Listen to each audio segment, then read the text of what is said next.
നമസ്കാരം, ഞാൻ ഡോക്ടർ അനിൽ. പുതിയ ഒരു വീഡിയോയിലേക്ക് നിങ്ങൾക്ക് ഏവർക്കും സ്വാഗതം. കേന്ദ്ര സർക്കാരിന് കീഴിലെ ഒരു സ്ഥിര നിയമനം ആഗ്രഹിക്കുന്നവർക്ക് വേണ്ടിയുള്ള ഒരു ഇൻഫർമേഷൻ ആണ്. കേന്ദ്ര സർക്കാരിന്റെ മിനിസ്ട്രി ഓഫ് എഡ്യൂക്കേഷന് കീഴിലുള്ള CBSE central board of secondary എഡ്യൂക്കേഷനിലെ സൂപ്രണ്ടുമാരുടെയും ജൂനിയർ അസിസ്റ്റന്റുമാരുടെ ഒഴിവുകളിലേക്ക് അപേക്ഷ ക്ഷണിച്ചിട്ടുണ്ട്. താല്പര്യമുള്ളവരിലേക്ക് ഓൺലൈനായിട്ട് അപേക്ഷിക്കാനായിട്ട് കഴിയും. ഇതേക്കുറിച്ചുള്ള കൂടുതൽ കാര്യങ്ങളാണ് ഇന്നത്തെ വീഡിയോയിൽ ഷെയർ ചെയ്യുന്നത്. കാര്യങ്ങളൊക്കെ നിങ്ങൾ പൂർണ്ണമായിട്ടും മനസ്സിലാക്കാനായിട്ട് വീഡിയോ മുഴുവനായിട്ട് കാണുക. അതേപോലെ ആദ്യമായിട്ടാണ് ഈ ചാനൽ കാണുന്നത്, ഇതുപോലെയുള്ള ഇൻഫർമേഷൻസ് ഇനിയും ലഭിക്കാൻ നിങ്ങൾ ചാനൽ സബ്സ്ക്രൈബ് സപ്പോർട്ട് ചെയ്യും, കൂട്ടുകാർക്ക് ഷെയർ കൊടുക്കാനും കൂടെ മറക്കരുത്. നമുക്ക് ഇതിന്റെ വിശദാംശങ്ങൾ പരിശോധിച്ച് നോക്കാം. ഓൺലൈനായിട്ട് വേണം നിങ്ങളിലേക്ക് അപേക്ഷിക്കാനായിട്ടുള്ളത്. CBSE വെബ്സൈറ്റ് ഡീറ്റെയിൽസ് എല്ലാം കൊടുത്തിട്ടുണ്ട്. ഓൺലൈനായിട്ട് 2025 ജനുവരി 31 വരെ നിങ്ങൾക്ക് ഇതിലേക്ക് അപേക്ഷിക്കാൻ കഴിയും. സൂപ്രണ്ടുമാരുടെ ആകെ 142 ഒഴിവുകളാണുള്ളത്. 59 വേക്കൻസികളും അൺറിസർവ്ഡ് ആണ്. ജൂനിയർ അസിസ്റ്റന്റുമാരുടെ ഒഴിവുകൾ എന്ന് പറഞ്ഞാൽ 70 ഒഴിവുകളാണുള്ളത്. സൂപ്രണ്ടുമാർക്ക് 30 വയസ്സ് വരെയും ജൂനിയർ അസിസ്റ്റന്റുമാർക്ക് 27 വയസ്സ് വരെയും ഉള്ളവർക്ക് അപേക്ഷിക്കാനായിട്ട് കഴിയും എന്ന കാര്യം പ്രത്യേകം മനസ്സിലാക്കുക. ഇതിലേക്കുള്ള ആപ്ലിക്കേഷന് നിങ്ങൾ ഓൺലൈനായിട്ട് വേണം സമർപ്പിക്കാനായിട്ടുള്ളത്. ഓൺലൈനായിട്ട് 2025 ജനുവരി 2 മുതൽ 2025 ജനുവരി 31 വരെയാണ് നിങ്ങൾക്ക് അപേക്ഷിക്കാനായിട്ട് കഴിയുക എന്ന കാര്യം പ്രത്യേകം മനസ്സിലാക്കുക. ക്വാളിഫിക്കേഷൻസും മറ്റു കാര്യങ്ങളൊക്കെ കട്ട് ഓഫ് ഡേറ്റ് ആയിട്ട് കാൽക്കുലേറ്റ് ചെയ്യുന്നത് 2025 ജനുവരി 31 ആയിരിക്കും എന്ന കാര്യം കൂടി പ്രത്യേകം ഓർത്തിരിക്കുക.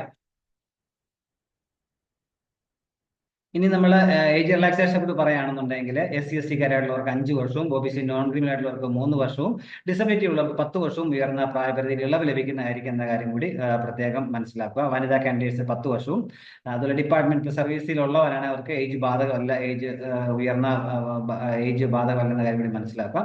പ്രായമൊക്കെ കാൽക്കുലേറ്റ് ചെയ്യുന്ന 2025 ജനുവരി 31 അടിസ്ഥാനമാക്കിയായിരിക്കും.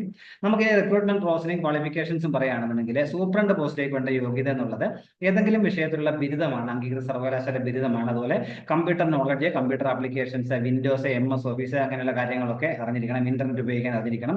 30 വയസ്സാണ് ഉയർന്ന പ്രായപരിധി എന്ന് പറഞ്ഞു. റിക്രൂട്ട്മെന്റ് പറഞ്ഞാൽ ആദ്യം ഒരു multiple choice question paper based ആയിട്ടുള്ള ഒരു പ്രിലിമിനറി സ്ക്രീനിങ് എക്സാമിനേഷൻ ഉണ്ടായിരിക്കും. അതിനുശേഷം OMR ബേസ്ഡ്, അതുപോലെ ടയർ 2 എക്സാമിനേഷൻ ഉണ്ടാവും. അതിനകത്ത് OMR ബേസ്ഡ് ടെസ്റ്റ് ആയിരിക്കും. അതിനകത്ത് ഡിസ്ട്രിക്റ്റീവ് മെയിൻ എക്സാമിനേഷനും ഉണ്ടായിരിക്കും എന്ന കാര്യം കൂടി മനസ്സിലാക്കുക.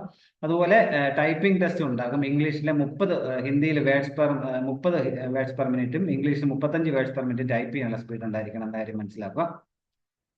ജൂനിയർ അസിസ്റ്റന്റുമാരുടെ യോഗ്യത 12ാം ക്ലാസ് പാസ് അവർക്ക് ജൂനിയർ അസിസ്റ്റന്റ് ആയിട്ട് അപ്ലൈ ചെയ്യാൻ കഴിയും. അവർക്കും ഇംഗ്ലീഷിലെ 35 words per minute typing speed ഉണ്ടായിരിക്കണം. ഹിന്ദി ആണെങ്കിൽ 30 വേർഡ്സ് പെർ മിനിറ്റ് ഉണ്ടായിരിക്കണം. 18 വയസ്സിനും 27 വയസ്സിനും ഉള്ളവർക്കാണ് ജൂനിയർ അസിസ്റ്റന്റ് പോസ്റ്റിലേക്ക് അപേക്ഷിക്കാൻ. അതിലേക്ക് ഒരു റിട്ടേൺ സ്ക്രീനിങ് ടെസ്റ്റ് ഉണ്ടാവും. അതിനുശേഷം ടൈപ്പിംഗ് ടെസ്റ്റ് ഉണ്ട്. ഒരു ലെവൽ എക്സാമിനേഷൻ ഉണ്ടെന്നാൽ സൂപ്രണ്ടുമാരുടെ ഉള്ളിലേക്ക് 2 ലെവൽ, ടയർ 1 ടയർ 2 ലെവലും എക്സാമിനേഷൻ ഉണ്ടെന്ന കാര്യം മനസ്സിലാക്കുക.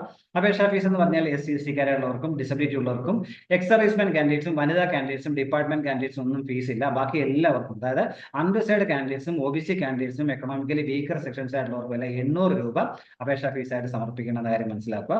ബാക്കിയുള്ള SC/ST-കാരുള്ളവരും ഡിസബിലിറ്റി ഉള്ളവരും, വനിതാ കാൻഡിഡേറ്റ്സും, എക്സ് സർവീസ്മെൻ കാൻഡിഡേറ്റ്സും, ഇപ്പൊ സർവീസിലുള്ള CBSE വർക്ക് ചെയ്യുന്നവർക്കും ഫീസ് വേണ്ട എന്ന കാര്യം പ്രത്യേകം ഓർത്തിരിക്കുക. ഓൺലൈനായിട്ട് തന്നെ നിങ്ങൾ വേണം ഫീസ് അടയ്ക്കാൻ കാര്യം മനസ്സിലാക്കുക. അതിന്റെ എക്സാമിനേഷൻ സംബന്ധിച്ച ഡീറ്റെയിൽസ് എല്ലാം CBSEയുടെ വെബ്സൈറ്റായ https:/cbse.gov.in എന്ന സൈറ്റിൽ ലഭ്യമാണ്. ഈ സൈറ്റ് വഴി വേണം നിങ്ങൾ ഓൺലൈനായിട്ട് അപേക്ഷിക്കാനായിട്ട്. ഡീറ്റെയിൽസ് എല്ലാം, എക്സാമിനേഷൻ സംബന്ധിച്ച ഡീറ്റെയിൽസും സിലബസും എല്ലാം ഡീറ്റെയിൽ ആയിട്ട് കൊടുത്തിട്ടുണ്ട്. അത് നിങ്ങൾക്ക് ഈ വെബ്സൈറ്റിൽ ഡീറ്റെയിൽ നോട്ടിഫിക്കേഷൻസ് നോക്കി മനസ്സിലാക്കാനായിട്ട് കഴിയും. ഇനി പറയാനുള്ളത് എക്സാമിനേഷൻ സെന്ററുകളാണ്. കേരളത്തിലെ തിരുവനന്തപുരം മാത്രമാണ് എക്സാമിനേഷൻ സെന്റർ ഉള്ളത് എന്ന കാര്യം പ്രത്യേകം മനസ്സിലാക്കുക. 2 കാറ്റഗറി പോസ്റ്റിലേക്കും വേണ്ട ഡീറ്റെയിൽസ് എല്ലാം CBSEയുടെ വെബ്സൈറ്റിൽ കൊടുത്തിട്ടുണ്ട്. https:/cbse.gov.in എന്ന സൈറ്റിൽ ആണ് നിങ്ങൾ അപ്ലൈ ചെയ്യാനുള്ള കാര്യം പ്രത്യേകം ഓർത്തിരിക്കുക. സെന്ററിന്റെ കാര്യം ഞാൻ പറഞ്ഞു. കേരളത്തിലെ എക്സാമിനേഷൻ സെന്ററുകൾ എന്ന് പറഞ്ഞാൽ തിരുവനന്തപുരം മാത്രമാണ് കേരളത്തിലെ എക്സാമിനേഷൻ സെന്റർ. അപ്പം ഈ താല്പര്യമുള്ളവർക്ക് ഈ അവസരം പരമാവധി ഉപയോഗപ്പെടുത്തുക. 2025 ജനുവരി 31 വരെ നിങ്ങൾക്ക് അതിലേക്ക് അപേക്ഷിക്കാൻ കഴിയും. അതുപോലെ നേരത്തെ ഞാൻ പറഞ്ഞ ഈ ഇൻഫർമേഷൻസ് ഒക്കെ നിങ്ങളുടെ കൂട്ടുകാർക്ക് ഷെയർ കൊടുക്കണം. അതുപോലെ നിങ്ങളുടെ ചാനൽ സബ്സ്ക്രൈബ് ചെയ്യാൻ മറക്കരുത്. എല്ലാവർക്കും നല്ല കരിയർ ഉണ്ടാകട്ടെ എന്ന് ആശംസിക്കുന്നു. Thank you.